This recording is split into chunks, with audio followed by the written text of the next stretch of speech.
Hello மக்களே! இன்னைக்கு ஒரு சூப்பரான பாஸ்தா ரெசிபி பார்க்கலாம். Pumpkin sauce pasta for babies and நமக்கும். பம்ப்கின் சாஸ் செய்யறதுக்கு ஃபஸ்ட்டு பம்ப்கின் ரோஸ்ட் பண்ணி எடுக்கணும். ஸோ இன்னைக்கு நான் எல்லோ பம்ப்கின் எடுத்திருக்கேன்.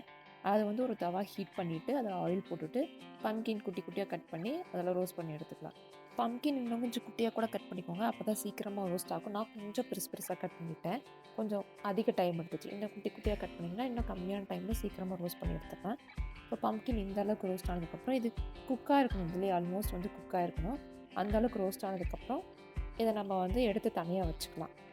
அடுத்து அதே தவாவில் பூண்டு அண்ட் வெங்காயம் 2 ரோஸ்ட் பண்ணி எடுத்துக்கலாம். 5 பல்லு பூண்டு, ஒரு பெரிய வெங்காயம் இது ரோஸ்ட் பண்ணி எடுத்துக்கலாம். கருகிராமல் ரோஸ்ட் பண்ணி எடுத்துக்கோங்க 2 சைடுமே. இப்போ பாருங்கள், நல்லா ரோஸ்ட் ஆகிடுச்சு பூண்டு வெங்காயம் 2மே. இந்த ஸ்டேஜில் இதை எடுத்து வச்சுக்கலாம் தனியாக. அடுத்தது பாஸ்தா வைக்க வச்சிடலாம். கொதிக்கிற தண்ணியில் கொஞ்சம் உப்பு போட்டுட்டு 1/2 கப் பாஸ்தா நான் ஒரு சின்ன பவுலில் எடுத்திருக்கேன்.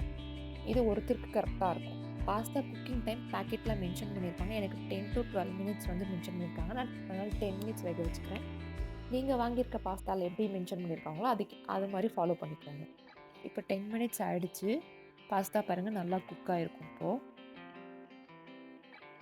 ஸோ நம்ம ஸ்டவ் ஆஃப் பண்ணிட்டு இதை எடுத்து தனியாக ஸ்ட்ரெயின் பண்ணி வச்சுக்கலாம். ஸ்ட்ரெயின் பண்ணிவிட்டு ஒரு டீஸ்பூன் ஆயில் விட்டு கிளறி விட்டுக்கோங்க. அப்போ தான் பாஸ்தா ஒன்றோட ஒன்று ஒட்டாமல் அப்படியே உதிரியாக வரும். இல்லைனா ஒன்றோட ஒன்று ஒட்டிட்டு நல்லா இருக்காது சாப்பிடும்போது. ஒரு டீஸ்பூன் ஆயில் போட்டு ஒரு மிக்ஸ் கொடுத்துட்டு வச்சுக்கலாம். நம்ம ரோஸ்ட் பண்ணி வச்சுருக்கதெல்லாம் அரைச்சிக்கலாம். இதுக்கு தண்ணி பத்தாது. ஸோ பாஸ்தா வைக்க வச்சு தண்ணி ஊற்றி அரைச்சிக்கோங்க.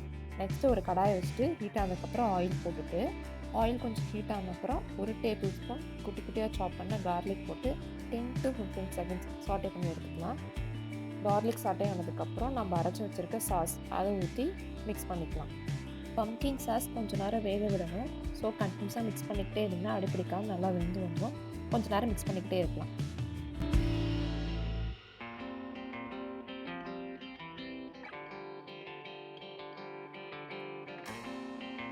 சாஸ் கொஞ்சம் வெந்ததுக்கப்புறம் இதுக்கு தேவையான அளவு தண்ணி ஊற்றிக்கலாம்.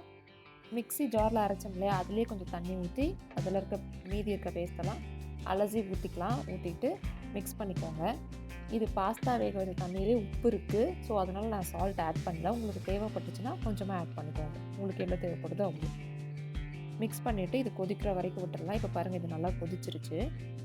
இந்த டைமில் ஒரு மிக்ஸ் கொடுத்துட்டு பாயில் பண்ணி வச்சுருக்கோம் இல்லையா, அந்த பாஸ்தா இதில் ஆட் பண்ணிக்கலாம். பாஸ்தா ஆட் பண்ணிவிட்டு நல்லா மிக்ஸ் பண்ணிக்கோங்க. நல்லா ஒரு மிக்ஸ் பண்ணிவிட்டு கொஞ்சம் நேரம் க்ளோஸ் பண்ணி வச்சிடலாம். அதை சாஸ் அண்ட் பாஸ்தா ரெண்டும் மிக்ஸ் ஆகி நல்லா குக் ஆகி இந்தளவு குறைஞ்சி வந்ததுக்கப்புறம் நம்ம அதில் ஸ்பைசஸ் ஆட் பண்ணிக்கலாம். சில்லி ஃப்ளேக்ஸ் கொஞ்சம், பெப்பர் கொஞ்சம், இது ரெண்டுமே உங்கள் டேஸ்ட்டுக்கு ஏற்ற மாதிரி ஆட் பண்ணிக்கோங்க. ஆட் பண்ணிவிட்டு ஒரு மிக்ஸ் கொடுத்துட்டு ஸ்டவ் ஆஃப் பண்ணிடலாம். அவ்வளோதான், பம்ப்கின் சாஸ் பாஸ்தா ரெடி ஆகிடுச்சு. இந்த ரெசிபி பிடிச்சிருந்தா நம்ம சேனலை மறக்காமல் சப்ஸ்கிரைப் பண்ணிக்கோங்க. அண்ட் ஃப்ரெண்ட்ஸ் அண்ட் ஃபேமிலிக்கும் ஷேர் பண்ணி விட்டுருங்க. தேங்க்யூ.